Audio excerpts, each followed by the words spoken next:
अस्सलाम वालेकुम my YouTube family, कैसे हैं आप सब लोग। इंशाल्लाह ठीक ठाक होंगे। तो भाई आज का जो व्लॉग है संडे व्लॉग है सहरी टू इफ्तार, और इसमें हैक्स बताऊंगी कैसे आप कोई भी रेसिपी 5 मिनट के अंदर अंदर बना सकते हो। तो इस व्लॉग को स्किप करके ना देखिएगा, पूरा देखिएगा तफसील से। तो सबसे पहले सहरी की तैयारी। तो सहरी में ये लच्छा परोठा मैंने फ्रीज़ करके रखा था, ये फ्रोज़न पराठा है। तो यहाँ पे लच्छा परोठा निकालना है। तो एक यहाँ पे टिप मैं बता दूँ आपको कि जब भी कोई चीज़ फ्रीज़र से निकालें, फ्रोज़न हो, तो जितना आपको चाहिए निकालिए और फटाफट उसे फ्रीज़र में डाल दीजिए, नहीं तो ख़राब होने का चांस है। तो ये सब ध्यान रखना होता है। और यहाँ पे मैं आपको बताते चलूँ कि ये परोठा जो है 20 दिन से ऊपर हो गया बनाए हुए, लेकिन इतना अभी ये एकदम फ्रीज़ हो रहा है, फ्रीज़र में था। तो मैं आपको दिखाऊंगी, ऐसा लुच लुच ऐसा लगेगा फ्रेश बना हुआ परोठा है।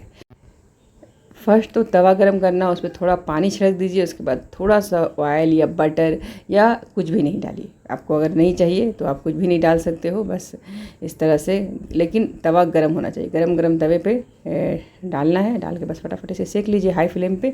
इस तरह से देखिए एकदम लच्छेदार पराठा जो है रेडी, एकदम लग रहा है क्या फ्रेश बना हुआ है। तो आपके पास टाइम कम अगर है, सहरी में आपने ये सब तैयारी करके रखी है, तो सहरी जो है, जो जैसे पराठा, लच्छा पराठा जैसा चीज़ जिसमें टाइम बहुत लगता है, लच्छा पराठा या चिकन, ये सब आप सहरी में आप खा सकते हो अगर आपकी तैयारी की हुई हो। तो देखिए कितना फ्रेश पराठा है ये, आप देख रहे हो एकदम लुच लुच है। तो ये पराठा हमने 2 पराठा सेक लिया, और थोड़ा चिकन और अंडे का सालन था, उसे हमने गरम कर लिया। थोड़ा छोले बचा हुआ था, तो ये सब गरम कर लिया। और मेरे हस्बैंड तो सिर्फ दही चूड़ा या दूध मखाना ये सब खाते हैं हल्का फुल्का सा, तो उनके लिए दही और चूड़ा रख दिया है। तो ये हमारा सहरी हो गया। चाय चाय तो बनेगी ही बनेगी। तो ये हमारी सहरी हो गई। नमाज के बाद जो है मैं अपने छत पे थोड़ा टहलने के लिए गई। अच्छा लगता है ऐसे में, इतना अच्छा लगता है, सुकून सा। कोई काम नहीं है, पकाना नहीं है, कोई भी काम नहीं, सारा काम हो जाता है। बर्तन वर्तन, झाड़ू वाड़ू, पोछा सब मैं इसी टाइम कर लेती हूँ, जो छोटा मोटा काम रहता है। सारा क्लीनिंग वगैरह सब कर लिया था। तो थोड़ा मैं छत पे ऐसे टहल रही थी। टहलने के बाद बड़ा सुकून रहता है। संडे का ऐसे रमज़ान का दिन है, तो नाश्ता खाना तो कुछ बनाना नहीं है, लेकिन ये है कि बच्चों को घर से बाहर नहीं जाना है, तो एक टेंशन फ्री माइंड रहता है। तो आराम से थोड़ा मैं टहली खूब देर तक। उसके बाद देर तक तिलावत किया, ताकि मुझे ख़त्म करना है कुरान को। तो बहुत देर तक मैंने तिलावत किया। उसके बाद फिर मैं सोई, खूब गहरी नींद खूब सोई। उसके बाद फिर ज़ोहर की नमाज़ के बाद भी मैं सो गई थी। और सोने के बाद जब उठे तो मुझे ख्याल आया कि अरे संडे है, कुछ स्पेशल बनाना चाहिए, बच्चों को अच्छा लगे, संडे रहता है। तो ऐसे तो रमज़ान का हर दिन स्पेशल है, लेकिन संडे को कुछ स्पेशल बनाएंगे। फिर मैंने अपनी छोटी बेटी को लिया, चलो कुछ शॉपिंग करके आते हैं। 3 बज रहा था, 3 बजे हम लोग गए शॉपिंग करने के लिए। अब जो जो ज़रूरत का सामान था, फ्रूट्स और जो भी सामान था, कुछ ना कुछ रह ही जाता है, कितनी भी तैयारी कर लो, लेकिन लगता है ये चीज़ लेना है, ये चीज़ लेना है। और जब आप घर से बाहर जाओगे तो बहुत कुछ आपको पसंद ही आ जाता है कि ये भी ले लेते हैं, वो भी ले लेते हैं। और अगर आप बच्चों के साथ जा रहे हो तो और भी अच्छा लगता है। तो ये सब यादगार लम्हा है, ख़ासकर जब आप इस एज पे पहुंच जाते हो और बच्चों के साथ शॉपिंग कर रहे हो। तो इसे आप कहीं पे नोट करके रख लीजिए, सुकून के लम्हे में आप इसे याद करेंगे, क्योंकि कल शायद ये वक्त मिले ना मिले, शायद सेहत साथ ना दे, शायद बच्चों के पास वक्त नहीं रहे कि आपके साथ इस तरह से शॉपिंग के लिए चले कि चलिए मम्मी शॉपिंग करते हैं। तो बस बहुत अच्छा लगता है मुझे। तो ये सब एक एक लम्हा ना जैसे लगता है सोने चांदी हीरे मोती से भी महंगा लगता है। तो बस हम लोग माँ बेटी दोनों अपना जो जो ज़रूरत का सामान था, ख़ासकर फ्रूट्स था। फ्रूट्स जो लगता है कि रोज़े में मुझे क्रेविंग, बच्चों को होता है ये मम्मी ये बना दीजिए, वो बना दीजिए, मुझे बस सिर्फ जो है फ्रूट्स की क्रेविंग होती है कि खाया ही नहीं जाता। एक एज रहता है कि कुछ कुछ खाने का दिल करता है, लेकिन जब आप इस एज पे पहुंच जाते हो ना, तो अभी ख़ासकर यहाँ, ख़ासकर मैसूर में इतनी गर्मी हो रही है। शिद्दत की गर्मी तो नहीं कहूँगी, लेकिन यहाँ की गर्मी पीक पे है, मैसूर की ख़ासकर। तो इतनी गर्मी में सिर्फ लगता है सिर्फ अफ्तार में फ्रूट्स ही फ्रूट्स रहे। तो बस ज़्यादा तो खाया नहीं जाता, लेकिन वैरायटी में रहेगा तो अच्छा लगता है। तो हमने कुछ फ्रूट्स लिया, कुछ ज़रूरत का सामान ग्रोसरी था वो ले लिया। उसके बाद बस हम लोग माँ बेटी वापस आए और आते आते हमारे जो है 4:30 हो गया था। अब टाइम जो है बहुत ही कम है, लेकिन यही टाइम जो है आप कैसे, तो चलिए जितनी भी रेसिपी होगी 5 मिनट में बनेगी और ज़बरदस्त बनेगी। तो बस अब जो तैयारी होगी बस फटाफट होगी। सबसे पहले तो मैं वज़ू करके नमाज़ पढ़ लेती हूँ। नमाज़ पढ़ने के बाद बस किचन में आ गए और मैंने सोच लिया था कि मैं आज मीठे में ब्राउनीज बनाऊँगी, केक बनाना है। तो मैंने चीनी लिया एक छोटी कटोरी, इसमें 4 अंडा, देसी अंडा है ये, 4 छोटा छोटा अंडा, अगर बड़ा अंडा है तो 3 अंडा लीजिए, 3 अंडा लेना है। और इसको बस ये देखिए 1 पॉट रेसिपी भी हो जाएगी और एकदम कोई फेंटना फाटना कुछ भी नहीं, झंझट नहीं, बस फटाफट चीनी में अंडा डालना है और मिक्सर, यहाँ पे सारा काम जो है मिक्सर ही करेगा आपका बस इसको बस फटाफट ग्राइंड कर लेना है, इतना कि बस इसका थिक सा एकदम पेस्ट जैसा बन जाए। ये फटाफट बनेगा। अब इसमें डाल देंगे सारा चीज़ बस इसी जार में डालते जाएंगे। देखिए इस तरह से, देखिए ठीक सा एकदम फाइन सा पेस्ट जैसा बन गया है। चीनी घुल जाना चाहिए, ध्यान ज़रूर रखिएगा। अब यहाँ पे होल व्हीट फ्लावर, गेहूं का आटा लिया मैंने है, घर का पिसा हुआ गेहूं का आटा है, 2 कटोरी, 1 कटोरी चीनी है तो 2 कटोरी आटा डालेंगे। वनीला एसेंस 1 टीस्पून के करीब डालेंगे। अंडा है तो कोई भी एसेंस आपको डालना है, नहीं कोई जैसे इलायची या दालचीनी कुछ डालना ज़रूर है। अब चूँकि ब्राउनीज़ बन रहा है तो यहाँ पे 1-2 कटोरी मैदा है ना, तो इसमें 1.5 कटोरी जाएगा ये कोकोआ पाउडर। 1 कटोरी हमने डाला, यहाँ पे आप देख रहे हो। और इसमें बेकिंग पाउडर जाएगा, बेकिंग सोडा जाएगा, सारा चीज़ यहाँ पे मैं मेंशन कर दे रही हूँ। तो 1 चम्मच भर के जाएगा बेकिंग पाउडर। वैसे ही बेकिंग सोडा जो है 1/4 चम्मच से भी कम, समझिए 2 पिंच जाता है। और आधी कटोरी जाएगा तेल की जगह पे आप मेल्टेड बटर भी ले सकते हो। और 1 कटोरी दूध, 1 से 1.5 कटोरी तक दूध जा सकता है, क्योंकि ये आटे के ऊपर होता है। आटा थोड़ा थिक पिसा हुआ है, थोड़ा बारीक है, मैदा है तो कम से कम दूध जाता है। अब इसे अच्छे से पहले 1 कटोरी डालने के बाद मिक्स कर लीजिएगा, इस तरह से हाथों से मिक्स करना एक बार बस। अभी जो है आधी कटोरी तक मैं कोकोआ पाउडर और डाल दूँगी। पूरा जो है 1.5 कटोरी हमने इसमें डाला है कोकोआ पाउडर। ब्राउनीज़ में थोड़ा चॉकलेट पाउडर ज़्यादा रहता है तो अच्छा लगता है। आप देख रहे हो बैटर बहुत अच्छे से रेडी हो गया है। बस एक बार इसे टेस्ट कर लेते हैं। तो यहाँ पे देख लो कितना, ये 1 से 2 मिनट में बैटर रेडी हो गया। बस अब जिस भी कंटेनर में बनाना है उसमें थोड़ा तेल डालिए, डाल करके अच्छे से ग्रीस कर लीजिए ताकि चिपके नहीं। उसके बाद सारा बैटर इसमें डालना है, माइक्रोवेव में डाल दीजिए। अब सारा काम जो है माइक्रोवेव करेगा। अब आपको कुछ नहीं करना है, बस फटाफट जो है 15 से 20 मिनट में केक रेडी हो जाएगा। एक बार आपने ये डिश को डाल दिया माइक्रोवेव में तो अब आपको कुछ नहीं करना है, जो भी करना है माइक्रोवेव को करना है। तो फटाफट यहाँ पे मैंने सारा बैटर इसके अंदर डाला। इसके ऊपर थोड़ा मैंने डाल दिया ये चॉकलेट चिप्स की जगह पे आप टूटी फ्रूटी या जो भी आपका फेवरेट हो वो ड्राई फ्रूट्स भी डाल सकते हैं इसके ऊपर है, अच्छा लगता है टेस्ट इससे। और बस माइक्रोवेव में डाल देना है। तो केक हमने माइक्रोवेव में यहाँ पे डाल दिया है। केक तो बच्चों को बहुत पसंद आता है। केक मीठा में सबसे जो फेवरेट बच्चों का है वो केक ही होता है। तो अगर आप संडे का दिन है तो केक से बढ़ के कोई चीज़ बच्चों की नहीं होगी। केक बना दीजिए तो बच्चे ज़्यादा खुश हो जाते हैं। तो केक आपने देखा कितना कम टाइम लगा, कोई भी झंझट नहीं। तो ये फटाफट केक बन गया। यहाँ पे काम तो सब इकट्ठे साथ साथ में हो रहा था, कई काम मैं आपको एकदम तरीके से दिखा रही ताकि आप समझ जाइए कि हाँ ये अब केक बन गया, केक का काम ख़त्म हो गया, केक रेडी हो गया है।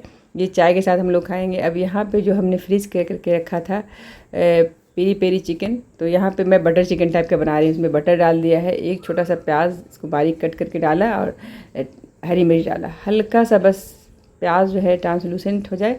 तो इसमें चिकन जो मैरिनेट किया इसमें सब कुछ डाला हुआ है मैंने, जो फ्रीज़ करके रखा रमज़ान की तैयारी में। आप देखेंगे इस कोई भी चीज़ ऐसी नहीं, आप इसको चाहें तो डिश में डाल करके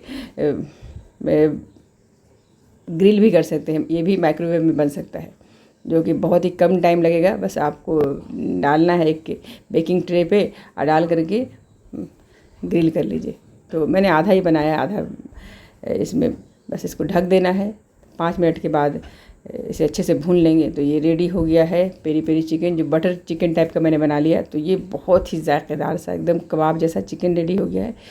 इसके साथ जो है परोठा चाहिए इसके साथ खाने के लिए, बहुत अच्छा लगेगा खाने में। तो यहाँ पे बस तवा गरम करना है। परोठा तो रेडी हमारा है गरम। गरम तवे पे थोड़ा पानी डालेंगे, बटर डालेंगे, बटर या तेल कैसे भी थोड़ा आप सेक सकते हैं, या ऐसे भी बिना बटर तेल के भी इसे बस हाई फ्लेम पे सेक लीजिए। ये जो है बेस्ट हो गया खाने के लिए। तो यहाँ पे 2 पराठा मैंने सेक लिया और खाने में आज कढ़ी फुल्की बनेगा। मेरी बड़ी वाली बेटी को बहुत पसंद। अब ये जो कढ़ी फुल्की की रेसिपी लंबा रेसिपी है, ये भी 5 मिनट में बनेगा। बस टमाटर 4 टमाटर लेना है पका हुआ, और इसमें लहसुन अदरक का पेस्ट डाल देना है। लहसुन अदरक भी आप डाल सकते हो ऐसे ही डायरेक्ट। और दही डालना है, 1 कप दही। रमज़ान में बहुत सारा नहीं बनाना, इतना बनाना है कि ख़त्म हो जाए। लेकिन कढ़ी जो है थोड़ा दूसरे दिन भी खाया जाए थोड़ा अच्छा लगता है, बासी कढ़ी अच्छी लगती है। तो इसमें मैंने 250 ml ही दही डाला है। 2 चम्मच बेसन डालेंगे चने की दाल का। हल्दी पाउडर इसमें ज़्यादा जाता है, तो 1.5 टीस्पून हल्दी पाउडर, 1 टीस्पून लाल मिर्ची पाउडर, धनिया पाउडर, थोड़ा सा ज़ीरा पाउडर डालना है। डाल करके इसे भी फटाफट जो है मिक्सर ग्राइंडर, यहाँ पे भी बस फटाफट ये देखिए वो ग्राइंड हो गया है। तो बस ये ग्राइंड हो गया है। तो अब क्या करना है, क्योंकि पकौड़ी वाली कढ़ी बन रही है, तो पकौड़ी के लिए यहाँ पे बेसन, तो बेसन ज़्यादा फेंट लेंगे क्योंकि इसी में हम जो है जो भी भजिया वगैरह बनाएंगे। तो 1.5 से 2 कप बेसन लिया है, सारा मसाला डाल दिया है, टमाटर का पेस्ट डाला है, काली मिर्च का पाउडर, लाल मिर्ची पाउडर, लहसुन अदरक का पेस्ट, नमक, ज़ीरा डाल करके इसका घोल बना लिया। अब घोल बना के बन गया। तो अब क्या करना है कि पैन में डालना है तेल। तेल गरम हो जाए तो बस बेसन का घोल लेना है, और जितना छोटा बड़ा आपको पकौड़ी चाहिए। तो यहाँ पे आपने देखा मैंने तेल बहुत कम लिया है, डीप फ्राई नहीं किया है, शैलो फ्राई टाइप का ही किया है। तो थोड़ा ही तेल मैंने डाला है। आजकल तेल का बहुत तेल डेली हो रहा है, तो कोशिश करना है कि कम से कम तेल थोड़ा जाए। तो यहाँ पे पकौड़ी निकालना है। ज़्यादा तेल है तो एक्स्ट्रा सारा तेल इसमें से निकाल लेंगे। 1 चम्मच के करीब तेल रखेंगे, तड़का लगाएंगे। देखिए फटाफट बनेगा, ये भी 1 पॉट रेसिपी होगी। इसी में लाल मिर्ची पाउडर जाएगा, सरसों और हींग साथ में मैंने डाल दिया, करी लीफ डालना है। एक बार सारा चटक जाए सरसों, तो ये जो बना के रखा था दही बेसन का घोल टमाटर का डालेंगे। थोड़ा पानी धोकर के इसमें डाल देंगे। जब एक बार खौलने लगे तो इसमें नमक डालेंगे, अच्छे से उबाल आ जाए, कढ़ी गाढ़ी हो जाए, चला लीजिए अच्छे से। अच्छी तरह से कढ़ी को पहले पका लेंगे 3 से 4 minute high to medium flame पे। उसके बाद इसे पकौड़ी डाल करके स्टोव ऑफ कर दीजिए। कढ़ी रेडी हो गई है। ये अच्छे से अपने आप ही सारा पकौड़ा जो है फूल जाएगा। तो कढ़ी रेडी हो गई है। अब क्या करना है, पैन में डालना है तेल, और यहाँ पे बैगनी या जो बैगन का जो भजिया है वो बनेगा। तो हम लोग बैगनी बोलते हैं, बैगन में जो डिप करके बेसन में तलते हैं, तो बैगनी। तो एक ही घोल में ये 3 तरह की रेसिपी होगी। एक तो कढ़ी पकौड़ा के लिए हो गया, दूसरा ये बैगन का भजिया रेडी हो गया। अब इसी में क्या करना है कि मिर्ची लेना है, मिर्ची को बीच से कट करके चाट मसाला डाल देना है, बीच में थोड़ा बुरक देना है, इससे थोड़ा मिर्ची में टेस्ट आएगा इस तरह। और बस बेसन में डिप कर करके डालते जाना है। तो फटाफट जो है मिर्ची का भजिया भी रेडी हो गया। मिर्ची का भजिया मसाला वाला चना के साथ खाने में बहुत ही अच्छा लगता है, कभी ट्राई कीजिएगा। तो जब भी मैं पकौड़ी फ्राई करती हूँ तो 2-4 भजिया मिर्ची वाली ज़रूर तलती हूँ।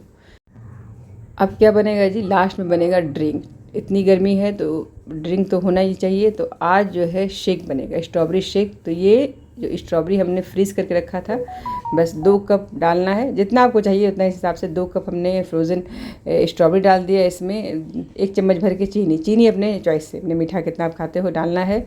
एकदम चिल दूध लेना है। तो पहले इसको अच्छे से सबसे पहले दूध डालने से पहले इसे ग्राइंड कर लीजिए, एकदम पेस्ट सा बना लीजिए। तो देखिए यहाँ पे इतना अच्छा लग रहा था, अगर रोज़ा नहीं रहते तो सब लोग खाना शुरू कर देते। ऐसा लग रहा था स्ट्रॉबेरी का आइसक्रीम रेडी हो गया, एकदम जमा हुआ ये था स्ट्रॉबेरी। इसको चीनी के साथ पीसा है तो लग रहा है जैसे आइसक्रीम है, ज़बरदस्त। इतना देख करके मतलब अच्छा लग रहा था कि ये तो अभी जो है 2 पैकेट हमने फ्रीज़ करके रखा है। तो रमज़ान के बाद एक बार ज़रूर, या नहीं तो कभी भी आइसक्रीम ज़रूर बनाऊँगी। तो यहाँ पे एकदम चिल मिल्क लेना है, ठंडा दूध लेना है, और इसमें डाल देंगे, अच्छे से मिक्स करेंगे, इसे भी ग्राइंड कर लेंगे। तो ये फाइन सा आपका एकदम आसानी से देखिए 2 मिनट के अंदर अंदर स्ट्रॉबेरी शेक रेडी हो गया। तो ये सब छोटी छोटी तैयारी जो आप करके रखते हो, तो ये जो है अभी कितना कम टाइम में मैंने इतना कुछ बना लिया। चना भी बनाया था, चना बनाया मैंने, दिखाया नहीं कि आप बोलेंगे हर बार चना ही दिखाते हैं। चना तो हमारे यहाँ बिहारी में घुगनी, अफ्तारी में घुगनी होना ही होना है। तो घुगनी हमने बना लिया था, घुगनी बन गया है। तो तो ये स्ट्रॉबेरी शेक भी रेडी है, फ्रूट्स वगैरह सब कट हो गया है। तो ये अफ्तारी जो है एकदम टेस्टी सा अफ्तारी हमारा रेडी हो गया है, जिसमें पेरी पेरी चिकन है, परोटा है, स्ट्रॉबेरी शेक है, भजिया 2 तरह का हो गया है। रात के खाने की तैयारी भी मैंने कर लिया, कढ़ी बना लिया, अब चावल बना लेंगे जब खाने के वक्त गरम गरम। तो ये सारा कुछ जो है मेरे पास सिर्फ 1 घंटा टाइम था। असर की नमाज के बाद 1 घंटे के अंदर अंदर मैंने ये सारा कुछ बना लिया। तो ये सब छोटी मोटी तैयारी, लाइफ हैक जो होता है कि आप रेडी करके रखते हो तो आसानी, इसीलिए मैं कहती हूँ आसानी से ज़िंदगी गुजरती है। और मेरी अम्मी मरहुमा हमेशा कहा करती थी, काम तो सब लोग कर लेते हैं लेकिन काम को सलीक़े से और ऐसा करो कि लोग याद करें कि हाँ काम किया हुआ है, कैसा उसने काम किया था। काम करने का सलीक़ा होना चाहिए। जैसे एक बेडशीट भी बिछाओ तो एक तुम्हारी पहचान होनी चाहिए कि बेडशीट इसने बिछाया है, वो सलीक़ा होना चाहिए। तो वही है कि आप काम तो हो जाए लेकिन अगर सलीक़े से किया जाए तो बेस्ट होता है। तो ये सब लाइफ हैक्स है।